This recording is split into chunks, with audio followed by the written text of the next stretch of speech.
Chapter 53 Slow Circles.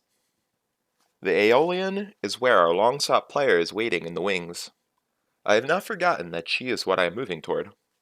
If I seem to be caught in a slow circling of the subject, it is only appropriate, as she and I have always moved toward each other in slow circles. Luckily, Willem and Simon had both been to the Aeolian. Together they told me what little I didn't already know. There were a lot of places you could go in Imre to listen to music. In fact, nearly every inn, tavern, and boarding house had some manner of musician strumming, singing, or piping in the background. But the Aeolian was different. It hosted the best musicians in the city. If you knew good music from bad, you knew the Aeolian had the best. To get in the front door of the Aeolian cost you a whole copper jot. Once you were inside, you could stay as long as you wished and listen to as much music as you liked. But paying at the door did not give a musician the right to play at the Aeolian. A musician who wished to set foot upon the Aeolian stage had to pay for the privilege. 1 silver talent. That's right. Folk paid to play at the Aeolian, not the other way around. Why would anyone pay such an outrageous amount of money simply to play music? Well, some of those who gave their silver were simply the self-indulgent rich. To them, a talent was not a great price to set themselves on such a proud display. But serious musicians pay too. If your performance impressed the audience and the owners enough, you were given a token, a tiny set of silver pipes that could be mounted on a pin or necklace. Talent pipes were recognized as clear marks of distinction at most sizable inns within 200 miles of Imre. If you had your set of talent pipes, you were admitted to the Aeolian for free and could play whenever the fancy took you. The only responsibility the talent pipes carried was that of performance. If you had earned your pipes, you could be called upon to play. This was usually not a heavy burden, as the nobility who frequented the Aeolian usually gave money or gifts to performers who pleased them.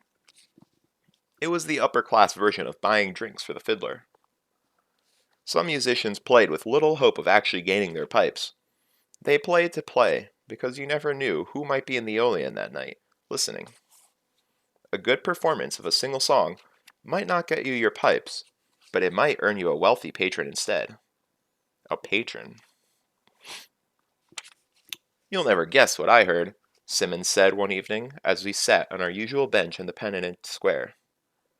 We were alone, as Willem was off making eyes at a serving girl in Anchors.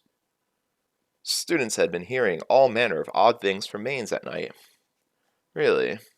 I feigned disinterest. Simon pressed on. Yes. Some say that it's the ghost of a student who got lost in the building and starved to death. He tapped the side of his nose with a finger, like an old gaffer telling a story. They say he wanders the halls, even to this day, never able to find his way outside. Ah. Other opinions suggest it's an angry spirit. They say it tortures animals, especially cats. That's the sound the students hear, late at night. Tortured cat's guts. Quite a terrifying sound, I understand. I looked at him. He seemed almost ready to burst with laughing. Oh, let it out, I told him with mock severity. Go on. You deserve it for being so terribly clever, despite the fact that no one uses gut strings in this day and age. He chortled delightfully at himself. I picked up one of his sweetcakes and began to eat it, hoping to teach him a valuable lesson in humility. So you're still going at it? I nodded. Simon looked relieved. I thought you might have changed your plans. I hadn't seen you carrying your lute around lately. Not necessary, I explained. Now that I have time to practice, I don't have to worry about sneaking in a few minutes whenever I can grab them. A group of students passed by. One of them waved to Simon. When are you going to do it? This morning, I said. So soon? Sim asked. It was only 2 span ago that you were worried about being rusty. Has it all come back so quickly? Not all of it, I admitted. It'll take years for it to all come back. I shrugged and popped the last of the sweet cake into my mouth. But it's easy again. The music doesn't stop in my hands anymore. It just. I struggled to explain, then shrugged. I'm ready. Honestly, I would have liked another month's practice, another year's practice before gambling away an entire talent. But there was no time. The term was nearly over. I needed money to stave off my debts to Devi and pay my upcoming tuition. I couldn't wait any longer. You sure? Sim asked. I've heard people try for their talents that were really good. Early this term, an old man sang a song about this woman whose husband had gone off to war. In the village smithy, I said. Whatever, Simmons said dismissively. What I'm saying is that he was really good. I laughed and cried and just hurt all over. He gave me an anxious look. But he didn't get his pipes. I covered my own anxiety with a smile. You still haven't heard me play, have you? You know damn well I haven't, he said crossly. I smiled. I had refused to play for Willem and Simon while I was out of practice. Their opinions were nearly as important as those at the Aeolian. Well, you'll get your chance this morning, I teased. Will you come? Simon nodded. Willem, too, barring earthquakes or a rain of blood. I looked up at the sunset. I should go, I said, getting to my feet. Practice makes the master. Sim waved and I headed to the mess, where I sat down long enough to spoon up my beans and chew through a flat piece of tough gray meat. I took my small loaf of bread with me, drawing a few odd looks from the nearby students. I headed to my bunk and retrieved my loot from the trunk at the foot of my bed. Then, given the rumors Sim had mentioned, I took one of the trickier ways onto the roof of Maine's, shimmying up a series of drain pipes in a sheltered box alley. I didn't want to draw any extra attention to my nighttime activities there. It was fully dark by the time I made it to the isolated courtyard with the apple tree. All the windows were dark. I looked down from the edge of the roof, seeing nothing but shadows. Ori, I asked, are you there? You're late, came the vaguely petulant reply. I'm sorry, I said. Do you want to come up tonight? A slight pause. No. Calm down. There's not much moon tonight, I said in my best encouraging tones. Are you sure you don't want to come up? I heard a rustle from the hedges below, and then saw Ori scamper up the trees like a squirrel. She ran around the edge of the roof, then pulled up short a few dozen feet away. At my best guess, Ori was only a few years older than me, certainly no more than 20. She dressed in tattered clothes that left her arms and legs bare, was shorter than me by almost a foot. She was thin. Part of this was simply her tiny frame, but there was more to it than that. Her cheeks were hollow, and her bare arms waifishly narrow. Her long hair was so fine that it trailed her, floating in the air like a cloud. It had taken me a long while to draw her out of hiding.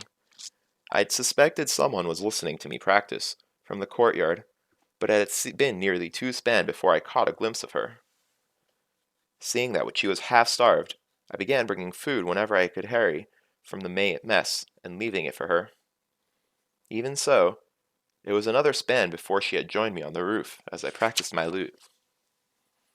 The last few days, she'd even started talking. I'd expected her to be sullen and suspicious, but nothing could be further from the truth. She was bright-eyed and enthusiastic. Though I couldn't help but be reminded of myself in Tarbine when I saw her, there was little real resemblance. Ari was scrupulously clean and full of joy. She didn't like the open sky, or bright lights, or people. I guessed she was some student who had gone cracked and run underground before she could be confined to Haven. I hadn't learned much about her, as she was still shy and skittish. When I'd ask her name, she bolted back underground and didn't return for days. So I picked a name for her, Ari, though in my heart I thought of her as my little moon fae. Ari came a few steps closer, stopped, waited, then darted forward again. She did this several times, until she stood in front of me. Standing still, Her hair spread in the air around her like a halo. She held both her hands in front of her, just under her chin. She reached out and tugged my sleeve, then pulled her hand back. "What did you bring me?" she asked excitedly. I smiled. "What did you bring me?" I teased gently. She smiled and thrust her hand forward, something gleaming in the moonlight. "A key," she said proudly, pressing it on me. I took it. It had a pleasing weight in my hand. "It's very nice," I said. "What does it unlock?" "The moon," she said, her expression grave. "That should be useful," I said, looking it over. "That's what I thought," she said. "That way, if there's a door in the moon, you can open it." She sat cross-legged on the roof and grinned up at me. Not that I would encourage that sort of reckless behavior. I squatted down and opened my loot case. "I brought you some bread." I handed her the loaf of brown barley bread, wrapped in a piece of cloth, and a bottle of water. "This is very nice as well," she said graciously. The bottle seemed very large in her hands. "What's in the water?" she asked as she pulled out the cork and peered down into it. "Flowers," I said, "and the part of the moon that isn't in the sky tonight. I put that in there, too." She looked back up. "I already said the moon," she said with a hint of reproach. "Just flowers, then, and the shine off the back of a dragonfly." I wanted a piece of the moon, but blue dragonfly's shine was as close as I could get. She tipped the bottle up and took a sip. "It's lovely," she said, brushing back several strands of hair that were drifting in front of her face. Ari spread out the cloth and began to eat. She tore small pieces from the loaf and chewed them delicately, somehow making the whole process look genteel. "I like white bread," she said conversationally between mouthfuls. "Me too," I said as I lowered myself into a sitting position. "When I can get it." She nodded and looked around at the starry night sky and the crescent moon. "I like it when it's cloudy, too. But this is okay. It's cozy. I like the underthing." "Underthing?" I asked. She was rarely this talkative. "I live in the underthing," Ari said easily. "It goes all over." "Do you like it down there?" Ari's eyes lit up. "Holy God, yes. It's marvelous. You can just look forever." She turned to look at me. "I have news," she said teasingly. "What's that?" I asked. She took another bite and finished chewing before she spoke.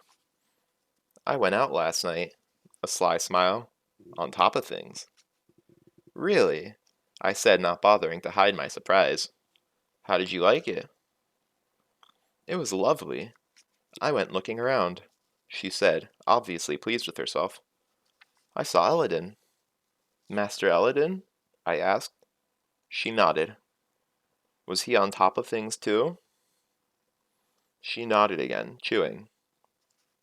"Did he see you?"